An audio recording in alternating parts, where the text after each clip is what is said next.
তবে জানেন তো কৃতকর্মের ফল। আমি শুধু চাই ও সুস্থ থাকুক, আর রাজনীতি করা যে কত কঠিন হতে পারে সেটার উপলব্ধি এসছে, আসেনি এখনো, একদিনে তো হয় না, কিন্তু কোনো আঘাত যেন কোনো না হয়।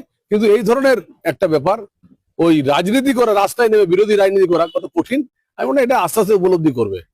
আমরা রাস্তায় নেমে মাটিতে বসুক, মানুষের পাশে থাকুক, আমরা তো চাই বিরোধীরা রাজনীতি করবে, আমরা তো বাধা দিইনি, আমরা পুলিশে তো আটকাইনি। বিজেপির বিরুদ্ধে অভিযোগ, আমরা কি পুলিশে আটকেছি?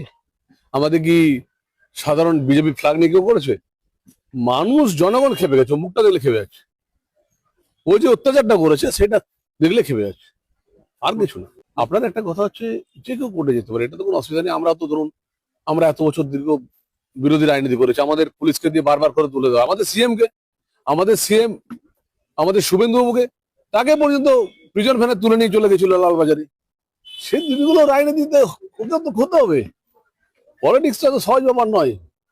পুলিশের কাছে অনুমতি নেওয়ার পরেও তাকে সিকিউরিটি দেওয়া হলো না, সে কারণে আমি আবার বলছি আপনাকে, সিকিউরিটি ওর সাথে ছিল, পুলিশও সচেতন ছিল, পুলিশও আপনার অ্যাক্টিভ ছিল, কিন্তু ডিম যদি কেউ ছোড়ে, কেউ যদি জুতো ছুড়ে দেয়, সাংবাদিক সম্মেলনে অনেকে জুতো ছুড়ে দেয় বড় বড় রাজনীতি নেতাদের বিরুদ্ধে, ছুড়ে কিনা, তো সেখানে অভিষেক বন্দ্যোপাধ্যায় মানুষকে ঠকিয়েছেন, কেউ জুতো আর ডিম ছুড়লে আমরা কি করবো?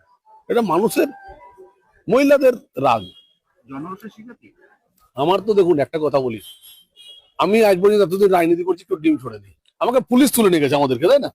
বিধায়ক সাহেব হয়েছে, কিন্তু কোনোদিন ডিম ছড়েনি বা জুতো ছড়েনি, কিন্তু ওকে জুতো ডিম ছুটছে, মানে ভীষণ মানুষের রাগ, মানুষকে যে শোষণ করেছে সেটা রাগ।